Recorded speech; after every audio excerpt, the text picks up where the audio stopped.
Well, what about the money that you save driving a car like this? Hey guys, I'm Nate. Welcome back to the channel. So right now I'm on my way to a haircut. You can see this hair is super long. All right, so today let's talk about running costs. What does it take? Like, what are the hidden costs of Hellcat ownership? I mean, yeah, beyond the car payment or the lease payment, whatever you negotiate. And this is assuming that you're daily driving a Hellcat. So yeah, I mean, there's probably nothing better than daily driving than taking to a haircut, right? I guess beyond going to work. All right, so first thing that's probably coming to your mind is insurance. What does it cost to insure a Hellcat? So I can tell you that now it costs about the same as it did for my STI or pretty much any other car I've had, like any newer car. It's about $100 a month for insurance. This is down here in Florida, so you know, some of you guys up in maybe other states that aren't so ripe for insurance fraud, you're probably going to see that your insurance rates are less. Now, it didn't used to be that way. So when the Hellcats first came out and I insured it in 2015, it was about that much, $600. But then I remember I got a renewal, and the renewal was like, I don't know, probably almost $1,000. It went up almost double because people were buying Hellcats, people were crashing. I don't know if you remember that story. The guy with the Sublime Hellcat that he was, I don't know, probably doing like 150 miles an hour, and then the turn came. And you guys make jokes about this car's not turning. Well, it didn't. He braked and he just went straight into a tree off the turn, totaled the car. The first night out of the dealership. So maybe insurance companies got a little carried away and they increased the rates. I actually ended up putting this car on a collector policy for a while because the insurance was so expensive. But that meant I couldn't drive it as much. So it kind of defeats the purpose if you don't daily drive a car and you can't. Now they're about the same price as a regular car. So insurance really shouldn't be something to scare you away from a Hellcat. I do want to disclaim that by saying, depending on your age range, I figure if you're buying a Hellcat and you're still under 25, that magic number for insurance companies, then maybe it's going to cost you substantially more than like a regular car. All right, so another thing let's talk about is fuel costs, right? So yeah, this car isn't exactly a Prius. It's, you know, drinks some fuel. Let's see what my average fuel mileage is right now. Well, before we do that, we're getting on the highway here. So let's see what happens.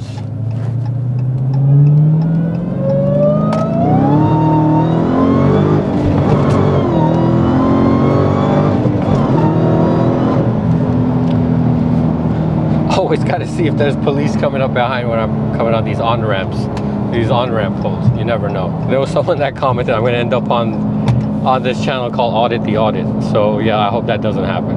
If you haven't checked out that channel, check it out. It's pretty funny. Well, right now it shows that my average fuel mileage is 12. So I'm actually doing great. This is because I took a highway drive in this car the other day, and on the highway I was taking actually Nissan to fall asleep. So anyone tells you that you can't buy this car and have kids, they're doing you wrong, because I took this car on the highway purposely for him to fall asleep. It's a nice highway drive. Man, he falls asleep right away. A rumble of the engine, and just being in a car, I guess, for kids. He had a good nap. So 12 miles per gallon now. Before though, so if I'm taking this to work, it's really a mix because A, it's rush hour traffic, so it's a lot of stop and go, and there's some city and highway involved. About 9 miles per gallon. So that's not great. So in that type of mix, I'm calculating, all right, if you get 9 miles per gallon, my commute was about 15 miles. That's gonna cost, basically I'm gonna use about 3 gallons a day, right? And at today's prices, that's almost $10 a day.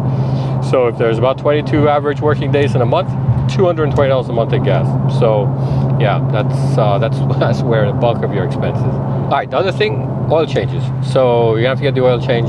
Don't skimp on that on a car like this with this type of engine that you're gonna regret later. I typically don't like going to the dealership for oil changes for a couple of reasons. So number one, dealership oil change, I think it's about a couple $100 on this car. The other thing is, I don't know if they did it exactly as they're supposed to do it. I just like to do things myself, so I know that it's been done properly. So if I do it myself, oil and filter, since I'm doing the 7 quarts, not the 6, you can check out my video on the oil change, why I do the 7 quarts.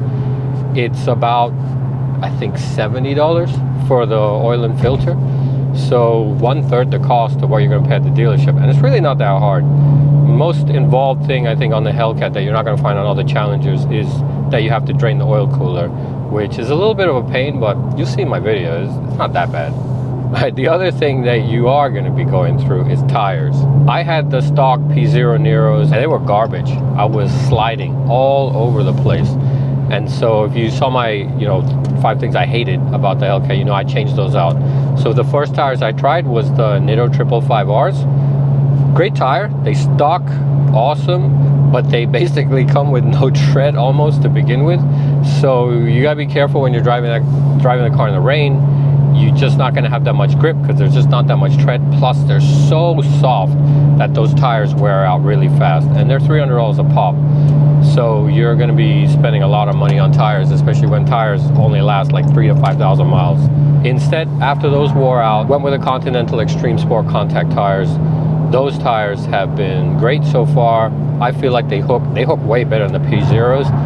They hook pretty good. I don't really notice much of a difference between the Nittos and those tires. I'm running stock sizes, 275s, and I feel like they've been a good tire. So, and they should last a lot longer. They actually have a decent amount of tread on them. So yeah, we'll see how that goes. Those tires also close to $300 each. So that's another $1,200 if you're doing all 4 corners like I did when I replaced the tires. All right, so next thing, brakes. So you're gonna have to replace the brakes, right? So I changed the pads out on this car shortly after I bought it, really, to the Power Stop Z23s. They're carbon ceramic pad. And again, it's on my 5 things I hated. That just creates a lot less dust than the Brembo pads. That's why I replaced the pads, because I just got tired of having to clean the wheels all the time. And those have been pretty good.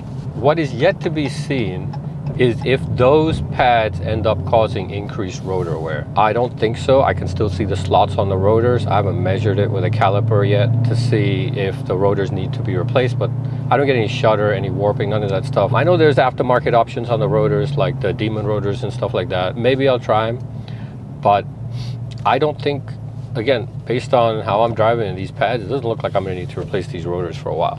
But anyways, when you do, $2,000. The brake pads themselves, those are just over $100, the Power Stop pads. I'm sure the Brembos are a lot more expensive, but the Power Stop pads, just over $100. That's not really that bad.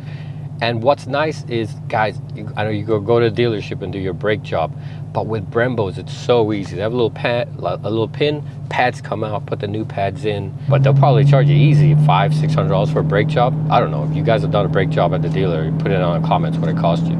So another thing is the clutch. It's a manual, right? So the clutch at some point is going to go. I'm not sure how long that's going to be. I think there's some people that have commented on my other videos saying that they still have the factory clutch after 50, 60,000 miles, still going strong. So that's pretty good. I'm happy to hear that. When it does go, that's probably going to end up being another $2,000 job. I looked up aftermarket clutches. I think McLeod sells a nice kit, reasonably priced, like $1,200 for the clutch. And that's probably going to be another $600, $700, $800 for labor. All right, so those are all your expenses. Well, what about the money that you save driving a car like this on a daily basis? Well, yeah, I know it's not real, but your health insurance costs, right? So I don't know. I tell you, driving a car like this every day, it puts a smile on my face. It's something I enjoy doing. And at the end of the day, I feel like, come on, guys. I mean, you're here on this planet for such a short amount of time. Do you really want to drive something that's so boring that you hate driving it, and you're like, oh my God, I'm so stressed, I'm in a commute, I'm in traffic. Even when I'm in traffic in this car, I just really don't feel that stressed. It's just like, all right, I'm cool, I like the sound of the engine, it's got a nice stereo system. It's just a fun place to be, even if I'm stuck in bumper to bumper traffic. So I feel like that's got to be worth something. I don't know, maybe you save in those copay fees, whatever it is, the deductible. All right, guys, check out these next videos, and I hope you enjoyed this one, and I'll see you guys there. Thanks. Bye.